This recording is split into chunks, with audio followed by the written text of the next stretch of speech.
Ever since I saw that deliciously tense teaser trailer for Bombshell, which so brilliantly crafted one simple scene in an elevator so well with so much impact, like seriously, go check out that teaser trailer, I was giddy to see this movie.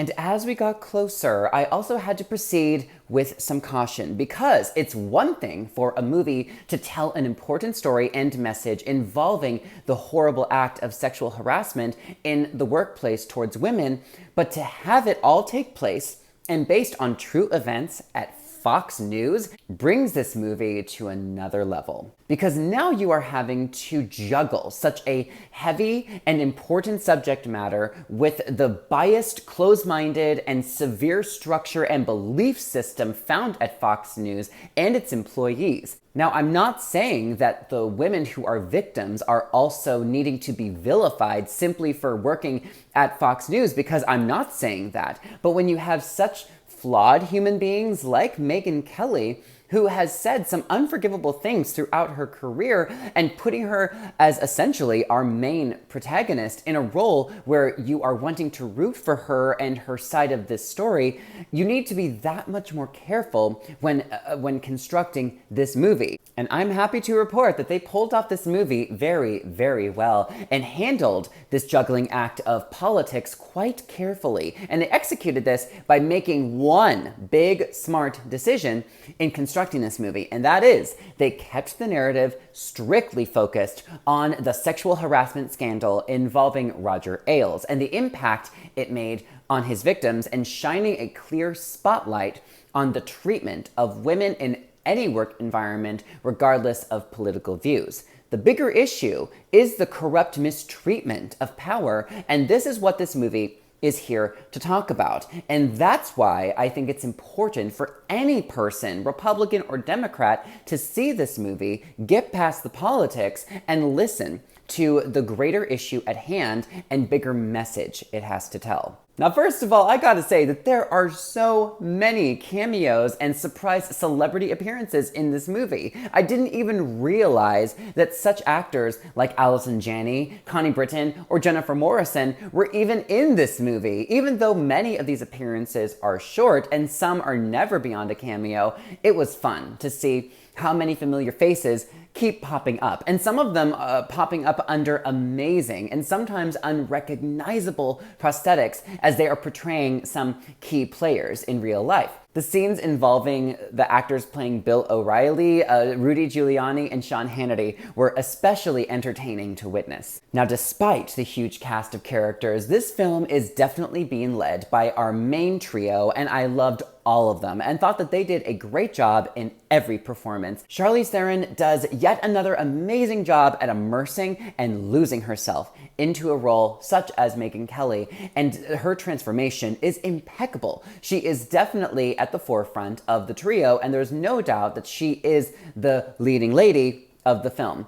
Now, they don't take the movie far enough to explore the offensive things that the real Megyn Kelly has infamously said, and primarily kept focus on the scandal involving Roger Ailes. Charlize was commanding, electric, and engaging in every scene, and the movie did well to make me love and respect her performance while also not falsely painting a picture that she was a faultless human being. Now, between Margot Robbie and Nicole Kidman, I gotta say that Margot Robbie takes the edge just slightly over Nicole Kidman, simply because Margot has two heartbreaking scenes that practically screamed Best Supporting Actress nominee. They were raw, they were painful, they were uncomfortable at times, and she handled these scenes brilliantly. And even though I think Margot is given more meat to chew on than Nicole Kidman, I definitely felt that Nicole owned the room when put in any scene, and even between the three of them, your eyes just wander to her, and there was always something slightly more commanding in her presence. She has some great scenes, don't get me wrong, and there was one especially where her character takes a jab from someone who is clearly supposed to be, liberal, and calling Nicole Kidman's character out based on the fact that she's a conservative newswoman from Fox, and Nicole Kidman's response to this negative interaction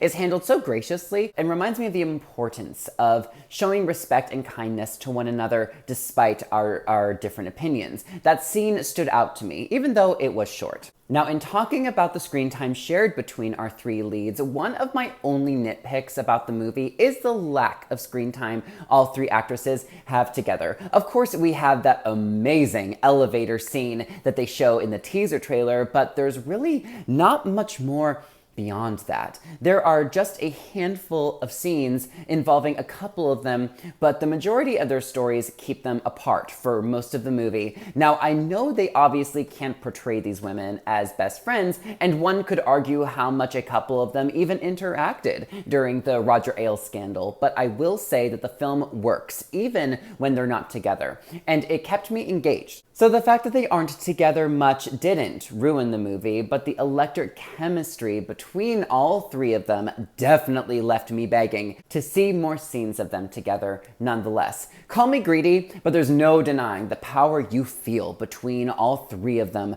when they are together. Now, the pacing of this movie is also very important because it could run the risk of losing steam if it wasn't careful, but the performances were so sharp. And with all of the different cameos and interactions had with our three main leads throughout the movie, and all of the layers involved with this scandal, it really moved along steadily. There were a couple moments that ran the risk of dragging, and it didn't get as theatrical as I could have gotten. It definitely stayed grounded in itself, but I think it could have supported a bit more flair every once in a while just to sort of break up the overall tone, especially given our three powerhouse leads. You're not quite on the edge of your seat as you watch this movie play out, but it still manages to keep you actively engaged. Now, in walking away from this movie, I'd say it's Big Little Lies meets The Morning Show. You have a powerful message that's well executed by a stellar cast who shed light on something so corrupt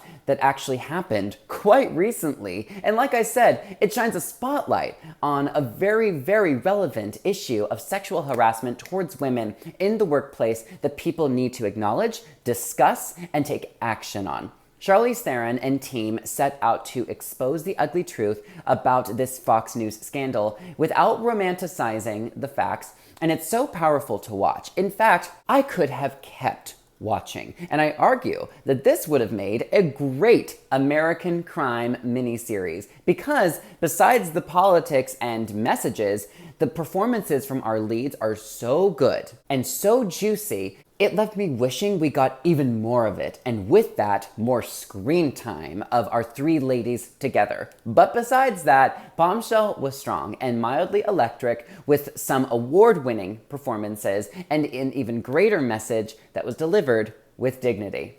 I'm going to give Bombshell an A-.